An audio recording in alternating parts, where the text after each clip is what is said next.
Hello everybody, welcome to Just One Perspective. My name is Josh. Today's drink of choice is this Rockstar Focus. It's not an energy drink exactly, it's orange pineapple. It's a caffeine drink. Let's check it out. You know, I didn't think I'd like orange pineapple, but it's okay. I don't like the color scheme on it though. But anyway, whatever. That's not what we're here to talk about. Today we're here to talk about 5 signs that you should move on from an organization or job that you're involved in.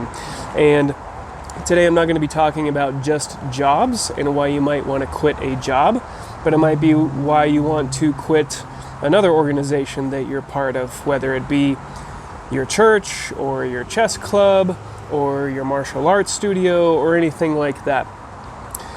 Most everything we do in life is organizationally focused. It's built up, it's got a support structure, it has leaders.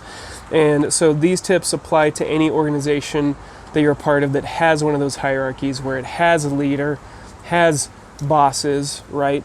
Because typically people don't quit their jobs or their organizations, they quit their bosses, right? And so a lot of the things that I'm going to talk about are directly related to the relationship that you have with that leader person, that individual who's there.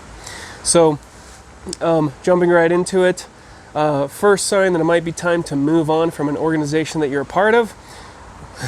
Your boss does none of the things outlined in the previous video. So if you haven't watched or listened to that one, go back and listen to that. There are things that your boss should be doing or your leader should be doing to support you and helping you grow and move on. And if they're doing none of those, that is a good sign that it might be time to move on. Number 2, you have exhausted all options for personal and or professional growth in this organization.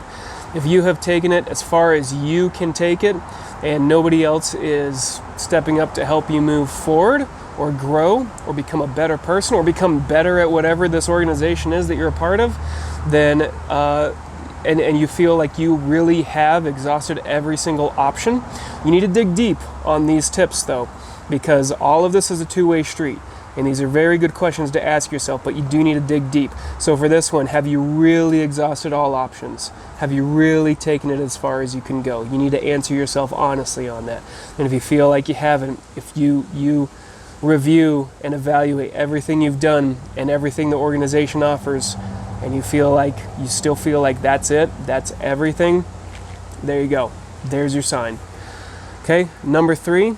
The company or the boss or the leader does not respect your work-life balance and egregiously steps over the line consistently, right? It can't just be a once or twice kind of thing, because that's going to happen regardless, right? If you're at church, you're going to be doing some community events from time to time, and that's going to step into your personal life, and your personal life might step into your church life.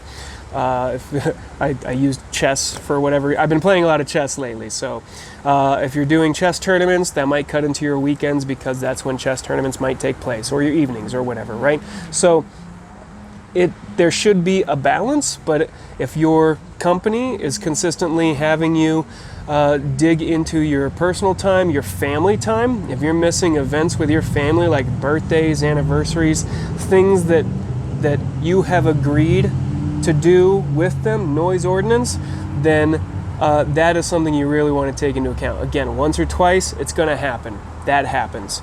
You can't be this kind of person where you're just like, I don't take any calls at 5 o'clock and I'm just done. That's not appropriate either. Your work life is going to bleed into your personal life. Your organizational life is going to bleed into it. Your what's the word for after school activities? Extracurricular activities, they're always going to bleed into each other. Your life is your life, and you can't avoid it. But if one starts to creep into the other too often, to a point where it's costing you things that it shouldn't, and the price gets too heavy, there's your sign. Okay? Number 4, you are left drained more often than you are fulfilled. Alternatively, this organization just distracts you from things that actually do fulfill you. So another way to say it is, you're not doing the things that you were put here on this earth to do. because of this thing, right? Maybe this thing has been good for you. Maybe this job has been good for you. This organization has been good for you, and it did a lot of good things for you, and you've grown from it. But maybe, once again, like I said, with number 2, you've taken it as far as you can go, and now it's actively distracting you from things that you should be doing, things that make you a better person, things that help you make the people around you better, right? So if you're not fulfilled, if you're drained, and you're getting distracted from the things that actually fulfill you and help and make you move forward, there's your sign. Might be time to move on. Number 5, this is kind of a bonus one to some degree. You absolutely dread going to this organization, to work, to wherever this is. You just dread it. In the morning you get up. I have a friend, I'm sure he's watching, who says if you get up and you're dry heaving in the shower before coming in, you're having a physiological reaction. You need to listen to that. There is something wrong happening there, and you need to dig in deep and figure out, why am I having this reaction? Maybe in the case of your job, maybe it's your boss, and you cannot work with this person anymore because they make your life a living hell. There's your sign. You shouldn't be going to somewhere that makes you physically and mentally and emotionally dread going in and gives you those physiological reactions, right? Things like that. Your body is telling you something, and it's time to listen to them. Obviously, I'm not talking about in the case of medical conditions, if you have some specific anxiety issues or something like that. I'm talking about things where it's clear that it only crops up when you're about to go enter this situation because of the situation, and you don't have that problem anywhere else. That is something that you should absolutely listen to, because the more you're getting stressed out, the more your body is starting to fall apart inside, and you can't be living that way. It's no way to live. Nobody wants to do that. So there you go. 5 signs that it might be time for you to move on and cut ties with whatever organization it is that you're thinking about or working with. And yeah, sorry, there you go. I had a thought, and then it flittered away. So as always, thank you for listening. I hope this helps you, and if you think this would help anybody else, please feel free to share it.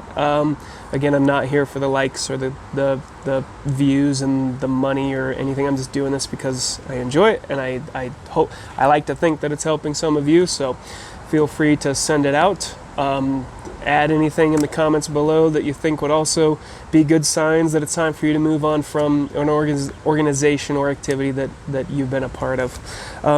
I don't know what I'm going to talk about next week. I was going to write it down right here, but instead I just scratched stuff out instead. So next week will be a surprise for both of us. So thank you all for listening. Appreciate it. See you again next time. Stay vigilant out there.